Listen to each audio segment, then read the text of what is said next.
My name is Ike, and I was 20 years old when my life fell apart.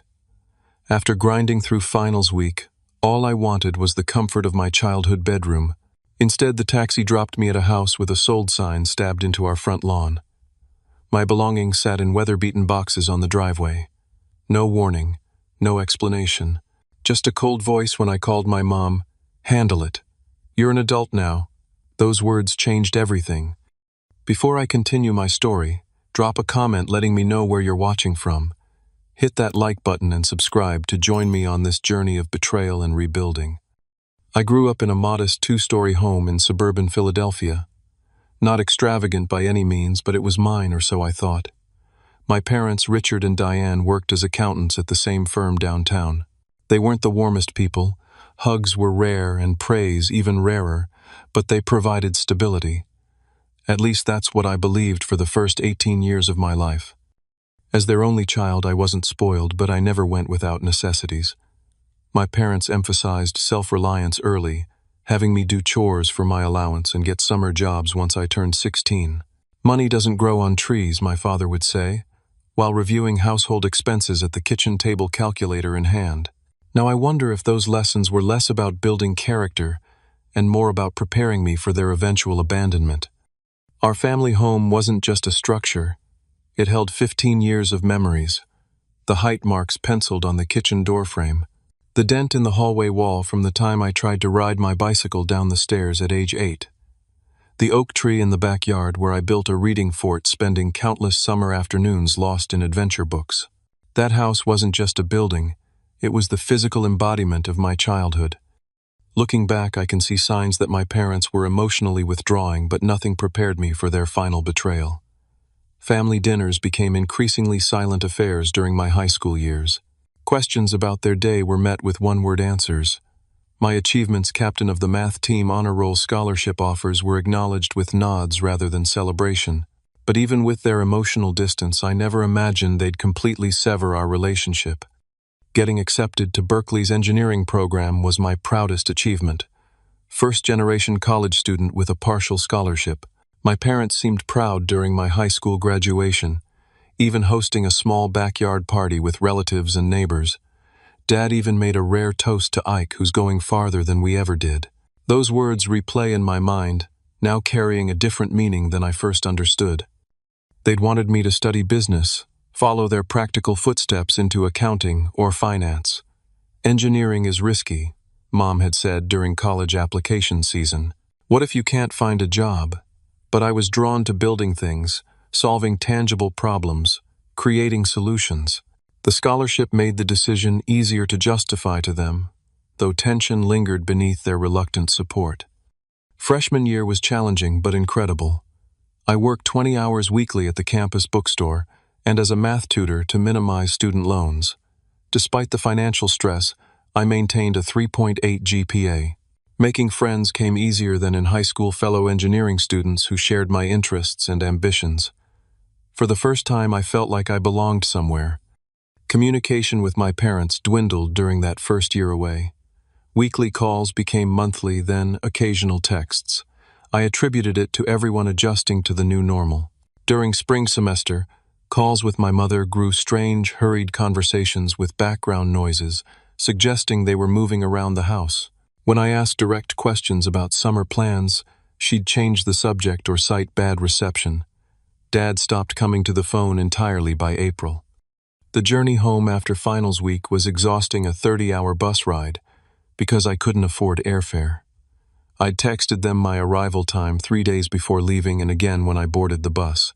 No response, but that wasn't unusual given their spotty communication patterns.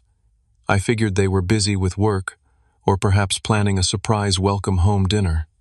The taxi driver who picked me up from the bus station seemed confused when I gave him my address. "You sure that's where you're headed, kid? Thought I saw an open house sign there last weekend."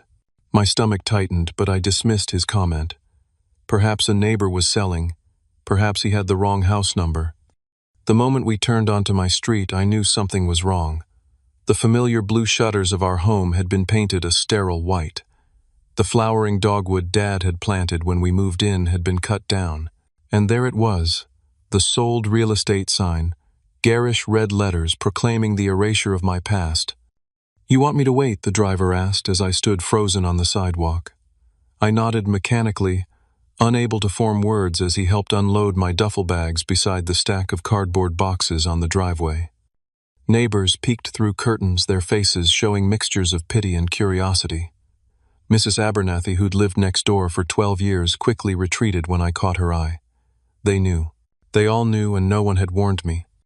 The June heat pressed down as I examined the boxes, haphazardly packed, many unlabeled. Some had been damaged by morning dew, the cardboard softening at the corners. My entire childhood exposed to the elements and neighborhood scrutiny. I opened one to find my academic awards thrown in with bathroom towels. Another contained framed photos with cracked glass, the images of family vacations that now seemed like elaborate fictions. With trembling hands, I called my mother. She answered on the fourth ring. "Where are you?" I demanded, fighting to keep my voice steady. "What's happening?" "Oh, Ike." Her voice carried no warmth, no apology. "The house sold faster than we expected. We left your things for you." "Left my things? You sold our house without telling me. Where am I supposed to go?" "Handle it. You're an adult now." The words landed like slaps. "This isn't our problem. Put Dad on the phone." "He doesn't want to talk." Background noises suggested they were in a car. "Where are you?" I repeated, desperation cracking through my facade of anger. "We've moved to Florida, starting fresh." She offered no address, no invitation. "How could you do this?" My question emerged as a whisper. "Don't be dramatic. You're at college most of the year anyway." Her dismissal of 18 years of family life stunned me into silence. "We've done enough for you. Time to stand on your own 2 feet." The call ended. I stood in the driveway of strangers, surrounded by the discarded fragments of my life, utterly abandoned at 20 years old. Night was falling when the full weight of my situation hit me.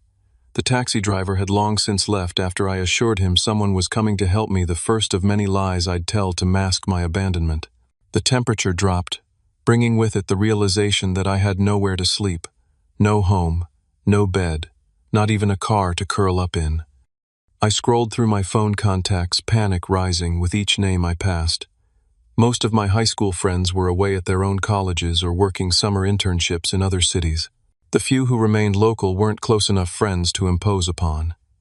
After 20 minutes of increasingly desperate texts, Brandon Holler, a debate team friend I hadn't spoken to in months, responded. "Crash on my couch tonight. Figure it out tomorrow," his text read, followed by an address in North Philly. The apartment he shared with 2 roommates was a 40-minute bus ride away. I couldn't take all the boxes. The cruel calculus of my new reality forced me to sort through my possessions in fading daylight, making snap judgments about what to save and what to abandon. Yearbooks and childhood journals came with me. Winter clothes stayed behind summer, had just begun, and I couldn't carry the bulk. My extensive book collection, carefully accumulated over years, remained in water-damaged boxes on the driveway. The chess trophy from 8th grade, the signed baseball from the Phillies game where Dad had actually seemed happy, all left behind. Brandon's ancient Honda pulled up around 9. He said little as he helped me load my bags and selected boxes into his trunk and back seat. The silence continued until we were halfway to his apartment. "Want to tell me what happened?" he asked, eyes fixed on the road. The story poured out of me in fragmented sentences. By the time we reached his building, tears streamed freely down my face, the first time I'd cried since 3rd grade, when my father said, "Boys who cry never succeed in life." Brandon awkwardly patted my shoulder as I gasped for breath between sobs in the parking lot. That first night on Brandon's lumpy couch was sleepless. Each time I closed my eyes, I saw the sold sign, heard my mother's cold voice, pictured my abandoned possessions. My mind replayed every family dinner, every vacation, every conversation, searching for warning signs I'd missed. Had they been planning this for years? Was I that blind to their true feelings? The questions circled endlessly as Brandon and his roommates slept peacefully behind closed doors. Morning brought no clarity, only the harsh reality of my financial situation. My bank account held exactly $342.18, my remaining funds after textbooks and bus fare home. The summer job I'd lined up at a local engineering firm suddenly seemed impossible. It was 10 miles from my now non-existent home, and I had no transportation or housing nearby. When I checked my student finance portal, another shock awaited. The college fund my parents had started when I was born, mentioned proudly at every family gathering, had been emptied. The fall tuition payment was due in 8 weeks and the account showed a zero balance. I'd been cut off completely. Brandon found me hyperventilating in his bathroom, curled against the tub as panic overwhelmed my system. This couldn't be happening. Parents didn't just abandon their children. Families didn't simply dissolve overnight. But mine had, and the reality was crushing me with each labored breath. "You need to talk to someone," Brandon said once I'd calmed enough to speak. "Legal aid or something. This can't be right." The shame of explaining my situation to the volunteer lawyer at the community center burned worse than the June heat. She listened patiently, making notes, her expression growing grimmer with each detail. "I'm sorry, but your parents had every legal right to sell their house," she explained. "Since you're over 18 and not on the deed, you have no ownership claim. As for your belongings—" "They can't just put them on the street," I interrupted. "Actually, they should have given you formal notice, but since you weren't a paying tenant, your rights are limited. You could sue for the value of any damaged or lost property, but that requires filing fees, evidence of value." My blank expression must have communicated my financial reality. "What about abandonment?" I asked. "Aren't parents legally required to support their children?" In Pennsylvania, parental support obligations typically end at 18, with exceptions for college and some divorce settlements. "Based on what you've described, they've behaved terribly, but not illegally." Her eyes softened. "I can connect you with some emergency housing resources." The police officer was even less sympathetic when I attempted to file a report. "Family dispute.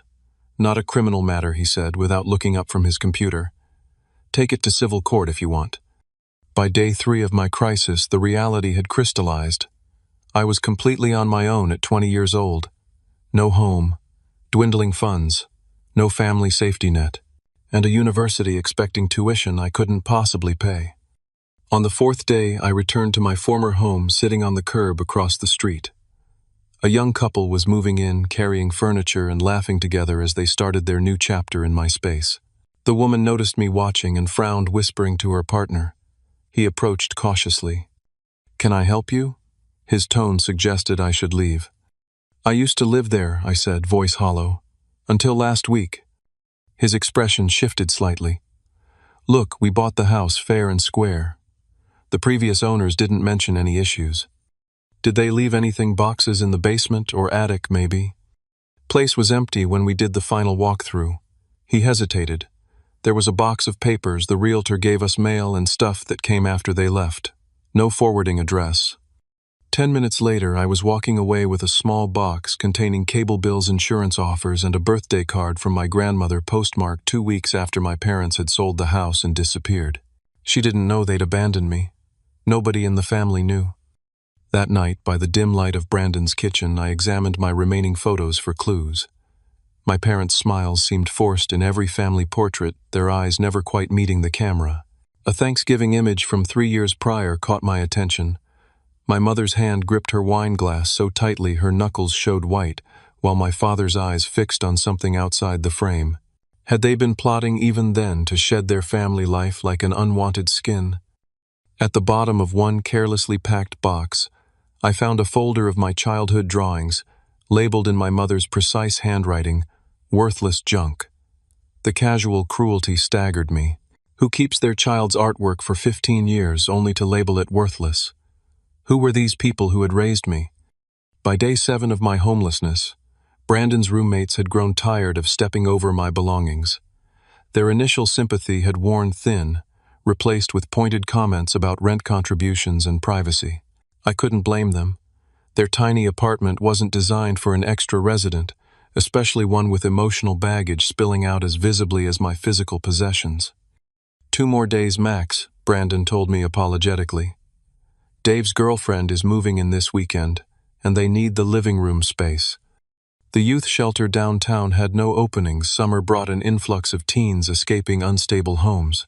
One intake worker suggested I try the adult homeless services, but warned they were overcrowded and potentially dangerous for someone my age. My situation was falling between the cracks of social services too old for child welfare, too young and inexperienced for the adult homeless system. Desperation drove me to knock on Mrs. Jenkins' door. The 78-year-old widow lived 3 blocks from my former home and had hired me for lawn work throughout high school. I'd shoveled her driveway in winter, raked leaves in fall, and helped with groceries when her arthritis flared up. "I heard what happened," she said, ushering me into her kitchen without preamble. "Neighborhood's been talking. Shameful what your folks did." The garage apartment she offered wasn't much, essentially a storage room, with a bathroom that her adult son had converted before moving west years ago. No air conditioning, minimal insulation, and a twin mattress that smelled faintly of mothballs. But it had a roof, a lock on the door, and came with an arrangement yard, workhouse maintenance, and grocery runs in exchange for lodging. "Not charity," Mrs. Jenkins insisted. "Fair trade of services. I need the help, you need the roof." The garage apartment became my base as I scrambled for employment. My university summer internship hopes were replaced by desperate applications to every business within walking distance. By month's end, I was working 3 separate minimum wage jobs: overnight shelf stocker at the grocery store, weekend cashier at the gas station, and evening dishwasher at a local restaurant. 18-hour days became my norm. I'd return to the sweltering garage apartment at dawn, sleep for 4 hours in the increasing summer heat, then start again with yard work for Mrs. Jenkins before my restaurant shift began. My weight dropped from 160 pounds to 143 in 3 weeks. Dark circles became permanent fixtures under my eyes. But the multiple paychecks slowly built my bank account back toward something resembling security. The hardest day came when I sold my guitar collection. 3 instruments I'd saved for since middle school, purchased with birthday money and summer job earnings. The music store owner recognized my desperation, offering half their value with practiced sympathy. I accepted without negotiation, needing the $800 to secure fall housing near campus, more than I needed the instruments that had once provided comfort. "Going to a good home," the owner assured me, as I stared at the empty guitar cases. "Some things we have to let go to move forward." My university's financial aid office was sympathetically unhelpful when I called to explain my situation. "Unusual circumstances form requires documentation," the counselor explained. "Bank statements showing withdrawal of funds, evidence of abandonment.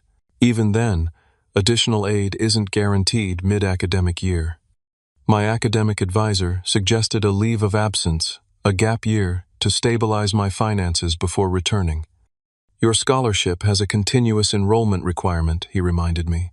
Taking time off would mean reapplying for financial aid next year with no guarantee of receiving the same package. Each conversation underscored the precariousness of my position. Without my parents' financial information on FAFSA forms, I was in bureaucratic limbo. Independent student status required extensive documentation, or being 24 years old, neither option immediately available to me. The weight of potential lost opportunity crushed harder than the immediate financial strain. I'd worked relentlessly through high school for my scholarship, outperforming wealthy peers whose parents hired tutors and test prep coaches. Now, through no fault of my own, my education teetered on collapse. Sleep became a luxury I couldn't afford, and when exhaustion finally claimed me, nightmares followed. Recurring dreams of arriving home to find my parents changing locks, pretending not to recognize me. Waking up in cold sweats. Calling out to people who had chosen to erase me from their lives. Brandon noticed my deterioration during our increasingly rare meetings for coffee. "You look like hell," he observed one afternoon. "When was the last time you had a full night's sleep?" "Sleep is for people with security," I answered, only half joking. Trust became a foreign concept. If the 2 people genetically programmed to love me could discard me without warning, how could I trust anyone? I began assuming everyone had abandonment waiting in their back pocket: friends, employers, Mrs. Jenkins. Every kindness seemed suspect, potentially masking future betrayal. The first panic attack hit while I was washing dishes at the restaurant. A plate crashed to the floor and suddenly I couldn't breathe. The room tilted. My heart raced beyond control. The manager found me huddled beside the industrial sink, hyperventilating, convinced I was dying. "Anxiety attack," he said with the weariness of recognition. My sister gets them. Breathe into this paper bag. Slowly. The panic attacks became regular visitors, unpredictable in timing but consistent in terror. I began carrying paper bags in my pockets.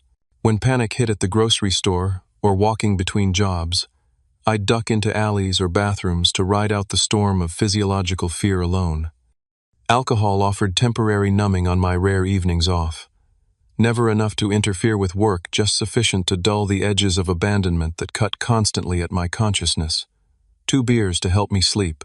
A shot of whiskey to steady shaking hands before job interviews. Brandon's concerned glances went unacknowledged. You should talk to someone professional, he suggested after finding me zoned out on his couch during a rare social visit. The university has counseling services. I laughed bitterly. For students who can afford to return. July brought oppressive humidity and thunderstorms. During one particularly violent downpour, I continued working in Mrs. Jenkins' garden, replanting storm-damaged flowers while rain soaked through my clothes. The physical discomfort matched my emotional state, so I barely noticed the developing chills and cough. 3 days later, I collapsed during my grocery store shift. The fever had reached 104 degrees, pneumonia setting into lungs weakened by exhaustion and poor nutrition. The store manager called an ambulance despite my delirious protests. No insurance, I mumbled as paramedics loaded me onto a stretcher. Can't afford this. The hospital stay remains a blur of fever dreams and antibiotic IVs. Mrs. Jenkins visited daily, bringing homemade soup, and worry creasing her elderly face. She'd found me unconscious in the garage apartment when I failed to show up for our usual morning coffee. Scared me half to death, she scolded, when my fever finally broke. Working yourself into the grave at 20. The real shock came with discharge papers, $8,500 for 3 days of hospital care, medication, and tests. The billing department's payment plan options assumed resources I didn't have. Each month's minimum payment exceeded my food budget. The financial counselor's expression showed she'd seen my situation hundreds of times, young adults, without safety nets falling through America's healthcare chasms. Apply for emergency Medicaid, she advised, handing me forms. It might cover retroactively. Otherwise, hospital charity care programs exist, but there's a waiting list. My credit score, previously non-existent, plummeted with the hospital bill entering collections. Daily calls from debt collectors became another layer of stress. Their scripts contained no room for my explanations, only demands for payment and thinly veiled threats of financial ruin. Medical bills forced impossible choices. The inhaler prescribed for pneumonia-weakened lungs cost $90 after discount programs equivalent to 3 days of food. I stretched meals to 1 per day, supplemented by Mrs. Jenkins' leftovers, when pride allowed me to accept them. The ancient Corolla I'd purchased from a co-worker for $800, my only major expenditure since the abandonment broke down on Roosevelt Boulevard during rush hour. The repair estimate exceeded the car's value. Without transportation, my gas station job became untenable. The manager reluctantly terminated me after my 3rd late arrival via unreliable public transit. Walking 5 miles to the restaurant job in August, heat resulted in blistered feet and sweat-soaked clothes before shifts began. Customers wrinkled their noses when I served water. Refills, the physical evidence of my struggle, visible despite my best efforts to maintain appearance standards. The psychological breaking point arrived on a muggy Tuesday evening. I stood on Schuylkill River Bridge after my shift, watching water flow beneath, contemplating how easy it would be to disappear, to stop fighting, to end the constant strain of survival without support. The thoughts terrified me, but the momentary relief they promised was seductive. My phone buzzed, Brandon, checking why I'd missed our weekly coffee meeting. His text pulled me back from the edge. Dude, where are you? Getting worried. The campus therapist, Brandon, eventually convinced me to see operated on a sliding scale for community members. Dr. Harris listened to my story, without the pitying looks I'd grown accustomed to receiving. What you're experiencing is complex trauma, she explained, during our 2nd session. Your parents' abandonment triggered acute stress, but it's also activated older attachment wounds. Attachment wounds.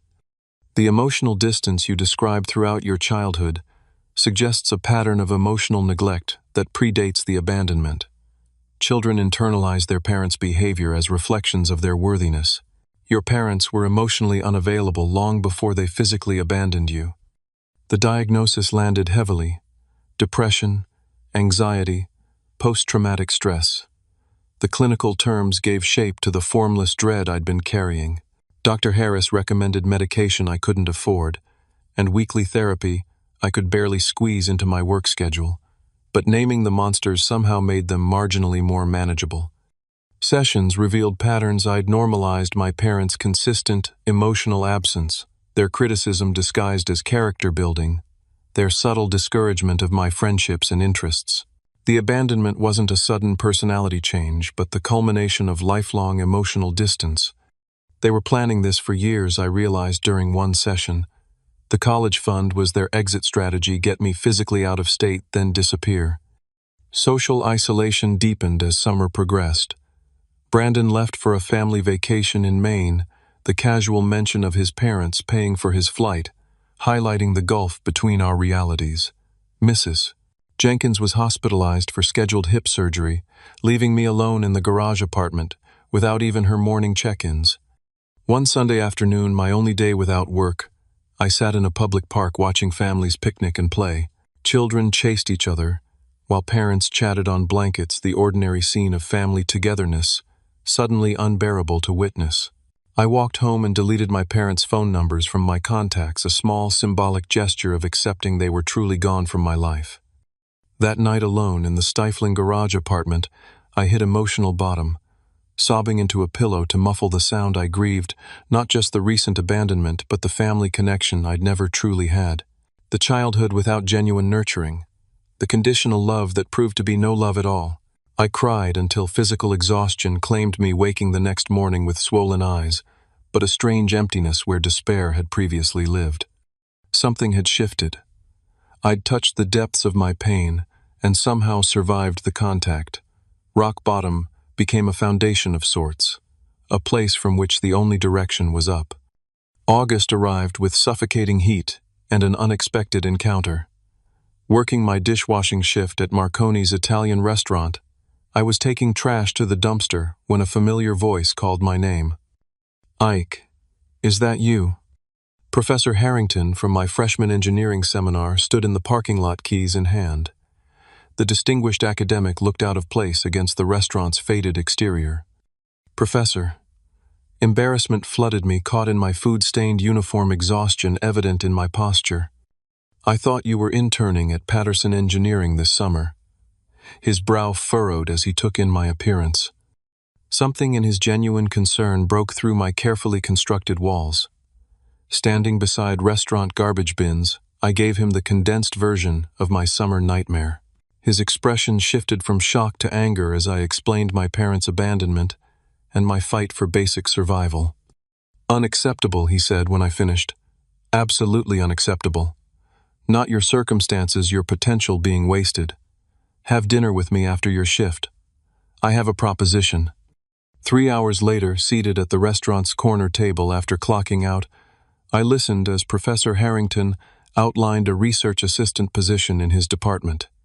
20 hours weekly, $15 hourly, flexible scheduling around classes. The previous assistant graduated unexpectedly early, leaving me in a bind for fall semester. He slid a department application across the table. "Your project in my seminar showed remarkable promise. This position should cover housing and basic expenses while providing relevant experience for your degree." My throat tightened with suspicious gratitude. "Is this because of my situation?" "This is because you're qualified," he corrected firmly. "Your circumstances simply made me aware you're available." "I don't offer charity, Ike. I invest in talent." The research position became my lifeline, not just financially but psychologically. For the first time since abandonment, someone was acknowledging my value beyond basic labor. Professor Harrington saw potential where I'd begun to see only survival. Support materialized from unexpected directions. Mrs. Jenkins, recovering from her surgery, connected me with her church community. Despite not being religious myself, I found myself surrounded by practical assistance, donated professional clothes for interviews, home-cooked meals delivered during study periods, occasional rides to campus. The church's youth pastor organized a discreet fundraiser for a local student facing housing insecurity. The $2,000 raised covered my security deposit for campus-adjacent housing and textbooks for fall semester. Brandon returned from vacation with surprising news. His parents wanted to meet me. I told them what happened, he explained. They're pretty pissed on your behalf. Dad's an attorney, not the right kind for your situation, but he knows people, and they want you to spend Thanksgiving with us. The invitation to a family holiday pierced me with equal parts longing and terror. I don't need charity, I began. It's not charity to be treated like a human being, Brandon interrupted. That's just basic decency, man. Let people care about you. Mr. Williams, my former high school physics teacher, provided a reference for my apartment application when I explained landlords were hesitating without parental cosigners. His letter detailed my responsibility and character in terms that made my eyes sting when the leasing agent shared it. The University Alumni Association approved my application for an emergency grant, $2,500 toward tuition. Combined with additional loans, work study, and a payment plan, my education was precariously preserved. Each support offering challenged my newly formed belief that people inevitably abandon. Each person who showed up, who followed through on promises, created tiny fractures in the protective shell I'd built around myself. Therapy continued weekly, delving deeper into family patterns and their impact on my self-perception. Your parents' actions reflect their limitations, not your worthiness. Dr. Harris emphasized repeatedly, their capacity to love was damaged long before you were born. The breakthrough came during a session focused on childhood memories. I described a piano recital at age 8, playing perfectly, scanning the audience afterward to find my parents' seats empty. They'd left halfway through, later explaining an important work matter had emerged. And what did 8-year-old Ike make of that? Dr. Harris asked. That I wasn't important enough to stay for. The realization surfaced naturally, that nothing I accomplished would ever be sufficient. And adult Ike, what does he understand now? That they were incapable of genuine connection. That their abandonment says everything about their emotional limitations and nothing about my worth. The words emerged with surprising conviction. Their failure to love properly doesn't make me unlovable. Journal writing became a nightly ritual, processing anger, documenting small victories, untangling complex emotions around family. The pages filled with rage, grief, confusion, and gradually emerging strength. Writing externalized the chaos, creating narrative from trauma. Boundaries crystallized in my consciousness. I would never again build my security on someone else's foundation. Never make myself small to accommodate others' comfort. Never sacrifice my well-being to earn conditional love. These weren't bitter resolutions, but essential protections, the healthy scaffolding of self-preservation. With Professor Harrington's mentorship, I created a strategic recovery plan. The University Financial Aid Office helped establish my independent student status through a dependency override appeal, a challenging process requiring extensive documentation of abandonment, but ultimately successful. A free financial literacy workshop through the university taught basics I'd never learned: emergency fund building, credit repair strategies, student loan management. Small achievable goals replaced overwhelming despair. Save $100 monthly. Make all payments on time. Apply for every relevant scholarship. New friendships formed with engineering classmates who knew nothing of my summer crisis.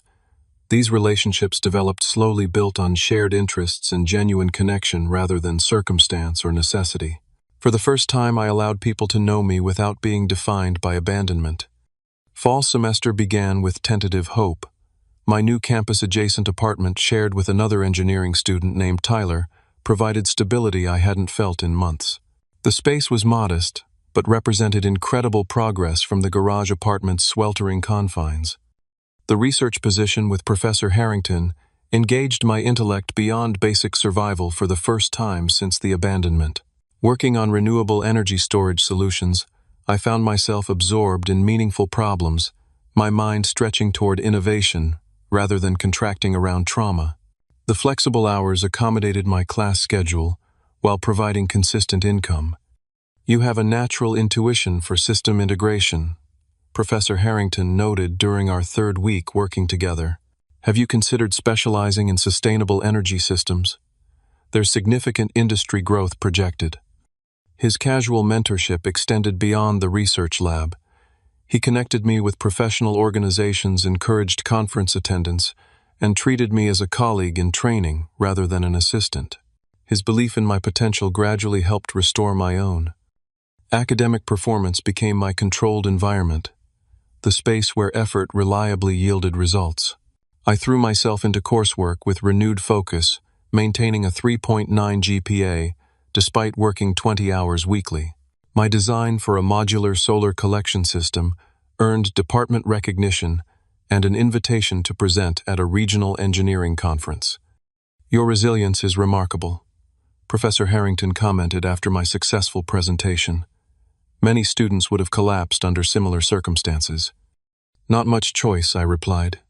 Move forward or drown. That's where you're wrong, he countered. Many would choose drowning, figuratively speaking. You chose the harder path of rebuilding. Financial discipline became my religion. Each paycheck was allocated with mathematical precision. 70% to essentials, 20% to emergency savings, 10% to debt repayment. The emergency fund grew slowly but steadily, $200, then $500, eventually reaching $1,000. The hospital had accepted a reduced payment plan based on income documentation, the monthly amount painful but manageable. Tyler proved an ideal roommate, focused on his studies, respectful of space, and genuinely kind without being intrusive. Our apartment developed comfortable routines, shared cooking duties, at study evenings, occasional gaming breaks. His stable family background emerged in casual conversations, loving parents who called weekly sent care packages and genuinely supported his independence while remaining connected. My mom wants to know if you like chocolate chip cookies or oatmeal raisin, he mentioned one evening. She's sending a care package and says there's always enough to share. The simple inclusion stung with bittersweet recognition of what healthy family support looked like. Tyler never pushed for details about my family situation, accepting my vague explanations with respectful distance. But his parents' peripheral kindness, the extra cookies holiday card signed with Tyler's apartment family, occasional grocery gift cards addressed to both of us, offered glimpses of normal family connection. Therapy continued, shifting focus from crisis management to deeper healing. Dr. Harris guided me through examining childhood patterns, developing healthy relationship boundaries, and building genuine self-worth independent of external validation. You're developing secure attachment with yourself, she noted during our 6th month working together, learning to be your own stable base. The support group for family estrangement she'd recommended met bi-weekly in a community center conference room, 8 to 12 participants sharing similar yet unique stories of family fracture. Some had chosen estrangement for self-protection, others like me had been discarded. Ages ranged from 19 to 70, a sobering reminder that family wounds transcended generational boundaries. The hardest part is holidays shared. Monica, a 50-something nurse estranged from her adult children. Society expects family togetherness, and explaining absence opens wounds every time. For me, it's the lack of history keeper, added David, 36, abandoned by parents in his teens. No one remembers your childhood stories, your first steps, your early personality. That shared history just vanishes. These sessions normalized my experience while connecting me with others who truly understood the particular grief of family severance. We celebrated small victories together, getting through birthdays without breakdown, establishing new traditions, finding chosen family connections. Slowly, carefully, I developed new relationships. Melissa from my advanced materials class became a study partner, then friend, eventually something more. Our connection developed with deliberate slowness, my trust issues necessitating patience she graciously provided. I'm not going anywhere, she assured me, after I finally shared my full abandonment story. But I understand why that's hard to believe. Actions matter more than words. Her consistency proved more healing than any verbal reassurance could. She showed up when promised, communicated clearly about expectations and boundaries, respected my need for independence while offering genuine connection. The relationship developed on foundations of mutual respect rather than desperate attachment. 18 months after my parents' abandonment came the unexpected contact. A text message from my mother's number appeared one Tuesday afternoon during class. "Ike, we should talk. Things weren't handled well. I'm sorry for that. Call when you can." The message's casual tone, as if addressing a minor disagreement rather than total abandonment, left me breathless with anger. No acknowledgement of the devastation caused, no recognition of the struggle to survive. Just things weren't handled well, the understatement revealing how fundamentally disconnected she remained from the reality of her actions. I didn't respond, but the contact opened floodgates. Voicemails accumulated, first from my mother, then my father. 27 missed calls in 3 days. Text messages escalating in urgency. Emails with subject lines growing increasingly desperate. "Important family matter" to "emergency, please respond." My father's voicemail claimed a medical emergency, without specifying details, a transparent manipulation attempt. My maternal grandmother called next, clearly recruited as an intermediary. "Your parents are trying to reach you, dear. They've been very worried. Whatever happened between you family should come first." The irony of her statement might have been amusing if it weren't so painful. Family first, except when that family sold their home without warning. Their son left his belongings in the driveway and disappeared for nearly 2 years. Brandon's father, the attorney who'd become a supportive figure in my life, offered perspective over dinner at their home. "You don't owe them response or forgiveness," he said simply. "Any reconciliation happens on your terms, not theirs. Their sudden urgency doesn't create obligation on your part." Professor Harrington similarly advised, "Consider what serves your well-being, not their need for absolution. Healthy boundaries may include no contact, limited contact, or contact with strict conditions. The choice belongs entirely to you." For 2 weeks, I let their messages accumulate unanswered while processing with my therapist.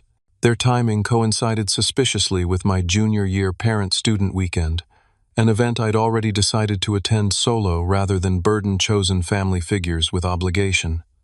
"What do you actually want?" Dr. Harris asked during a focused session. Setting aside obligation, guilt, and family expectations, what outcome serves your healing? The answer crystallized gradually. I wanted understanding without expectation of forgiveness. I wanted acknowledgement without being pressured to resume a relationship. I wanted to face them as an independent adult who had survived their betrayal, neither defined by their abandonment nor willing to pretend it hadn't happened. The coffee shop near campus provided neutral territory, public enough for safety, private enough for difficult conversation. I arrived 20 minutes early, selecting a corner table with clear sightlines to exit, a habit formed through months of hypervigilance. My parents entered together at precisely 2 o'clock. 2 years had visibly aged them, my father's hair now completely silver, my mother's face lined beyond her 49 years. They scanned the room with anxious expressions until spotting me, relief flooding their features in identical waves. "Ike." My mother moved toward me, arms extended for an embrace I didn't reciprocate.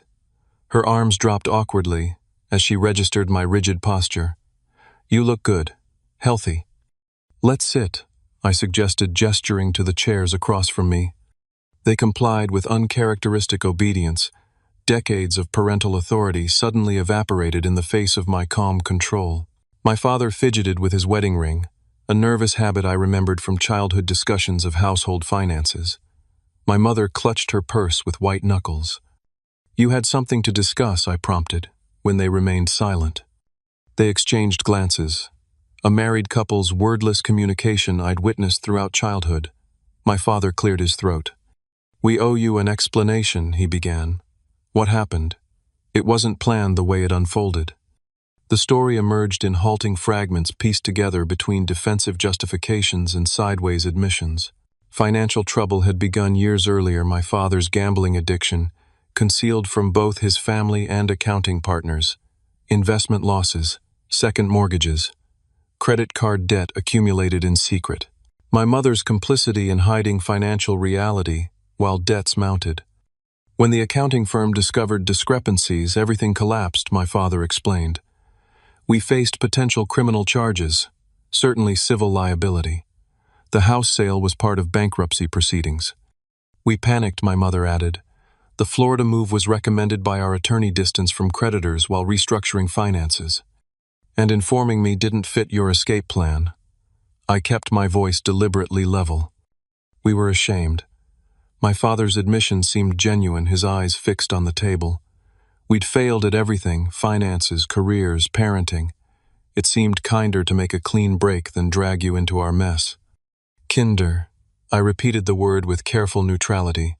You thought abandonment was kindness. My mother's eyes welled with tears, the emotional display that once would have immediately triggered my caretaking response.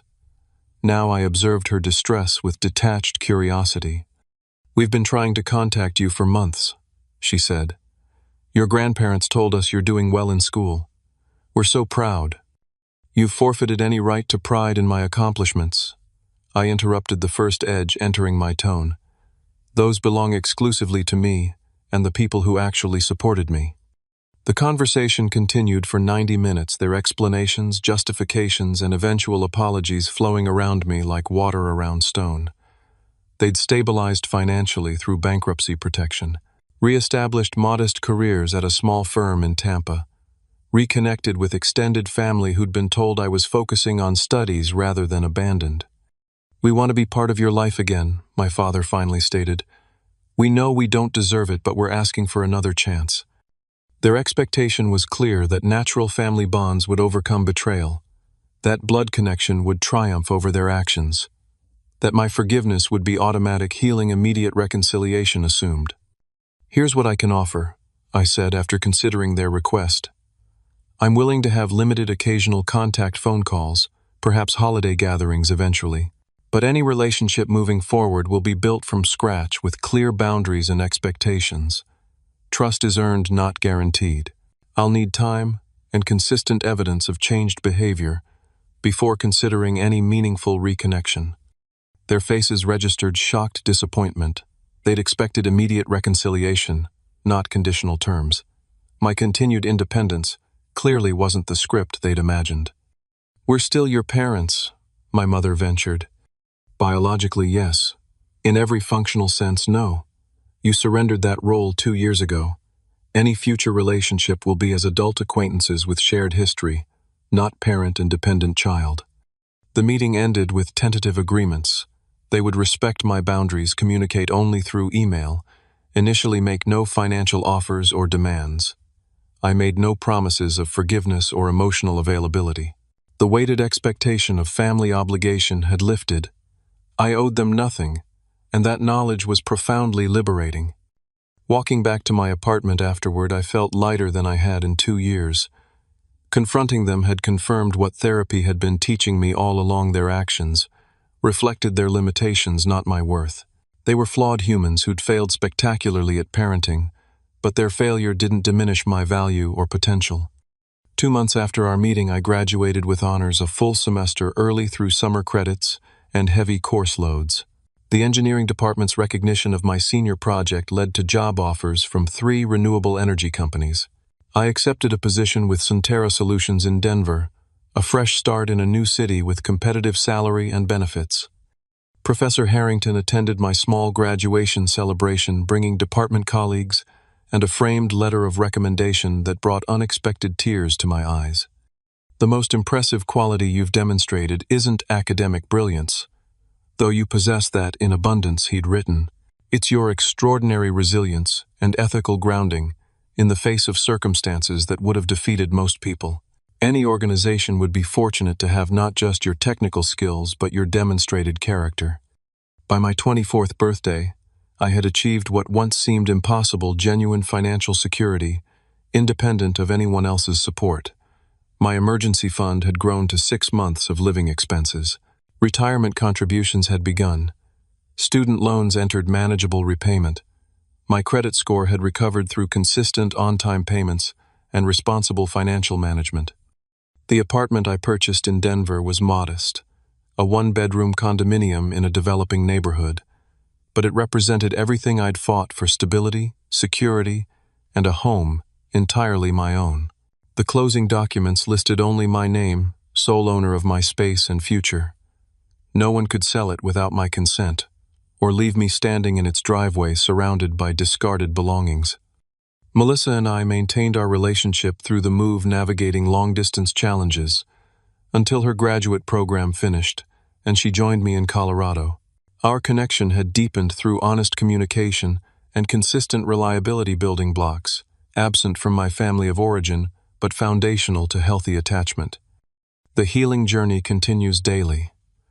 Abandonment wounds don't disappear entirely, but become manageable with proper care. Therapy taught me to recognize triggering situations, communicate needs clearly, and distinguish between past trauma responses and present reality.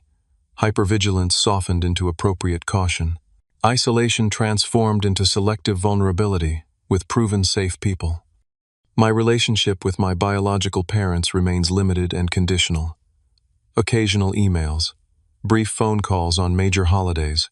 Their consistent respect for my boundaries has allowed marginal trust to develop, though nothing approaching conventional parent-child closeness. This arrangement, formal, distant, carefully managed, serves my well-being better than either complete estrangement or false reconciliation. The true family that emerged from crisis bears no genetic connection to me.